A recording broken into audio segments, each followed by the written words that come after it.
So I've done some thinking, and I've been thinking a lot about social media and everything like that. I've been thinking a lot about it because I am, very serious about starting up this channel. And YouTube is a very awesome but also complicated platform to exist on. And through a lot of my research and thinking about it, I'm coming into YouTube right now at a very weird time. A time of sensationalism. Not that YouTube has never been about sensationalism, like that's the whole point of viral videos. But that's not what I'm thinking about. I'm not thinking exclusively about YouTube. I'm thinking, about social media in general, specifically, but in my coming from personal experience here, specifically platforms such as Tumblr and Instagram. I've been thinking a lot about the conflict in my mind between myself and the self that I portray on these websites, or the self that I want to portray on these websites. You hear what I'm saying? I feel as though, at least right now, that instead of like my online life not being a reflection of me, I don't feel like my real life is as accurate as a reflection of me as my internet life. It's not like I don't play Second World or anything like that. But you know what I mean? I don't feel like this version of myself is as authentic as the version I'm able to have agency over. And that's where I just feel a lot of conflict. I don't feel like I have the same control in real life because I don't have access to money all the time. Because a big part of, I feel, identity is performance and aesthetic, maybe. I'm gonna go more in depth about like philosophers like, Judith Butler and stuff like that, and talking about performative identity. But right now, my thoughts is that like I feel like a big part of identity, at least for me right now, is how I define it for myself, is superficial stuff maybe. Because I feel like emotionally, personality-wise, I'm pretty in a tight spot. I've done a growth, and I feel pretty confident in my ability to be emotionally mature, to be compassionate, and to validate and support other people. So that's fine. And I feel like I'm at a pretty good point somewhat with my self-esteem, but, with all things considered, with my, the severe depression and like dysphoria, it's still tough sometimes, but I feel pretty solid in me.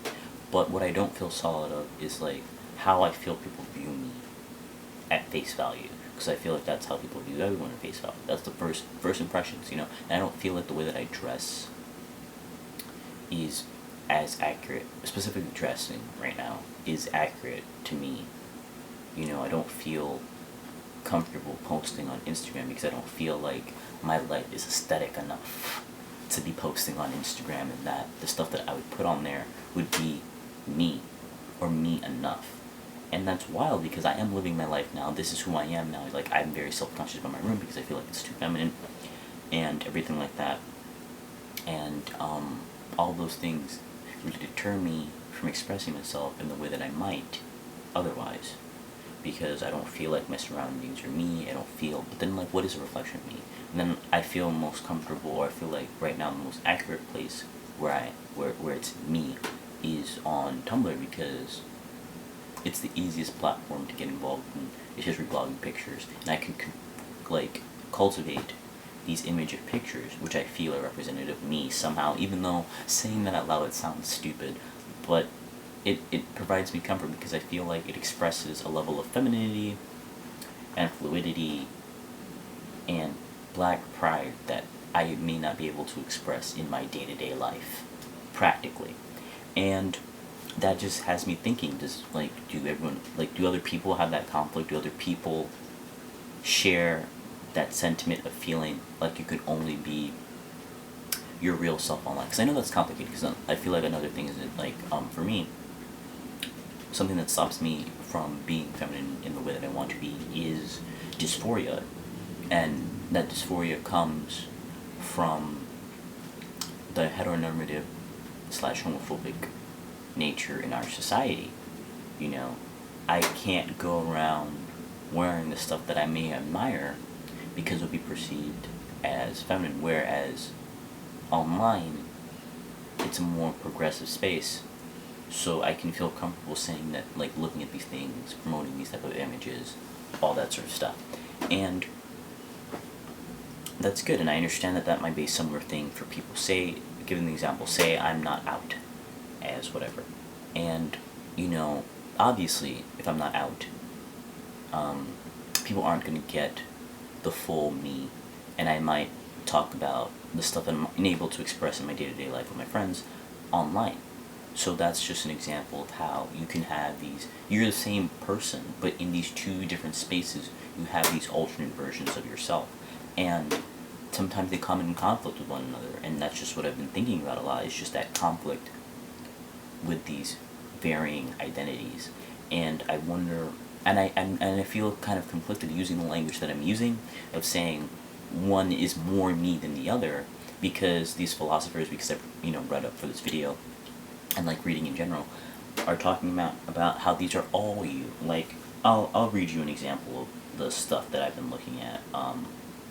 I'll link everything below, this way you can read it for yourself, because I feel like they're good reads, and as well, I am not versed enough or well read enough to really explain these ideas in detail, but I'll link videos below, of videos that I found helpful in explaining it to me. And maybe they'll either be in like the eye things, because there's a really good, because from the first one that I'm going to read to you guys, there's a really good video by Wisecrack that talks about the performative gender, and that same philosophy can be applied to other things by Judith Butler. Like, from the stuff that I've been reading, I would notice that, like, a lot of people would argue with me in, in one way that, people would argue with me would be the one particular article that I read was called "The Social Media Paradox: An Examination of the Illusion versus the Reality of Social Media" by Emma Rosa Bonneau. I might be mispronouncing their name, from the University of Western Ontario. Okay, and this is what she said. So she is obviously arguing what I'm saying, and this whole idea of agency, which I give to social media, and that's what I find empowering about it. She says, "There is no true self that is distinct from the identity presented in social media. Individuals using social media believe they are free in creating and presenting their identity. On the contrary, individuals are very much locked into the design of these outlets and limited to its range of choices and predefined format. In addition to creating the illusion of agency, the structure of social media also prevents the users from recognizing this illusion." Is, this idea of identity even real? Idea Channel has an awesome video about this idea of me / hashtag same culture, and this whole idea of relatability, which is really awesome, and you guys should check out as well. And it really has me wondering, like, the thing about Tumblr that's nice is like this feeling of relatability, and I feel like that's the thing that really drives all social media, is a sense of relatability, as well as the feedback and validation that you get from being relatable or being seen as commercially attractive. But that's a different thing. In being seen as relatable, like, big drive on Tumblr are text posts, and usually those text posts are very self-deprecating, allusions to either being, not conforming to the cis heteronormative standards about being people of color, or like all that sort of stuff. But usually the thing that makes these things popular is their relatability.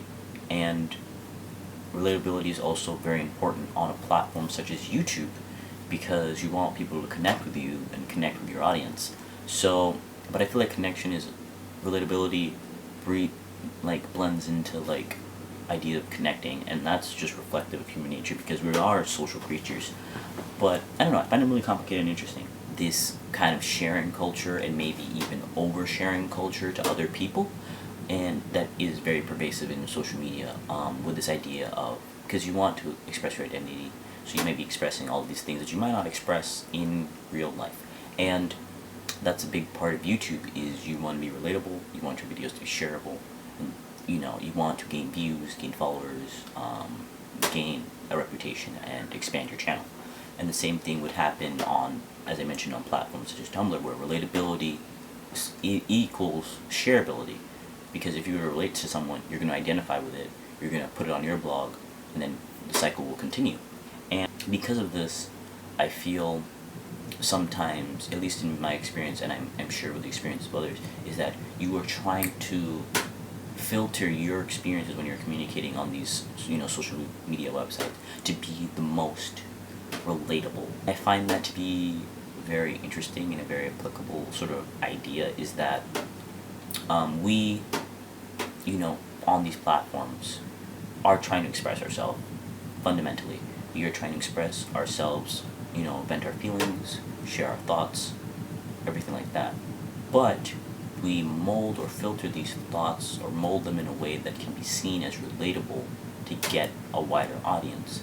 And I find that filtration process, or this active or subconscious process of thinking about, like, how do I phrase this text post in a way that will get the most posts? How do I tag this post that will get the most things? How do I set myself apart and get viewership, get validation from that viewership, And maybe that does come with a level of narcissism, or maybe it comes from a level of loneliness, maybe, but not really, because I feel like loneliness, yeah, and a desire to be validated, and just a fundamental part of human nature is wanting connection, and not that these connections that we get online are not real. I'm not one of those people who thinks that internet relationships or connections aren't real, because they're very much real, because the people behind the screens are still people. It's just we're expressing through this medium, but that they have this level of distance. But is that distance even different from the level of distance that you may find in your day-to-day interactions? How is wanting to be relatable and filtering yourself through that sort of, like, for that goal, different than you filtering yourself in different social spaces in real life? How is that any different from the language that we use in real life? Say, being polite, everything like that. Being polite, cordial, or, having good manners is the way that we communicate, with other people in our day-to-day lives. It may not always be reflective of how we feel inside 100%, but that's the way that we were taught to interact with people. And maybe the manners, the mannerism of the internet is, the unspoken social code is to be relatable. In the same way that you would want to be polite in spaces to gain connection, you want to be relatable on internet spaces to gain that same connection. And maybe that's what it's about.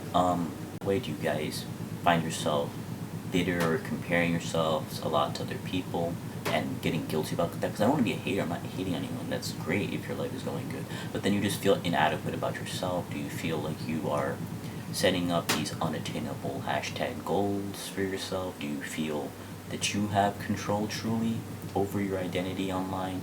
Or do you even feel like the identity that you have online is real? Do you feel like the life that you lead in real life is real or more real? Like, is there a difference? Is identity even a thing? Like, how do you guys feel about it? Make sure to, make it a discussion in the bottom. I'll be sure to answer if anyone wants to say anything, and everything like that. So, if you want to, you can like and subscribe this video. Bye everyone.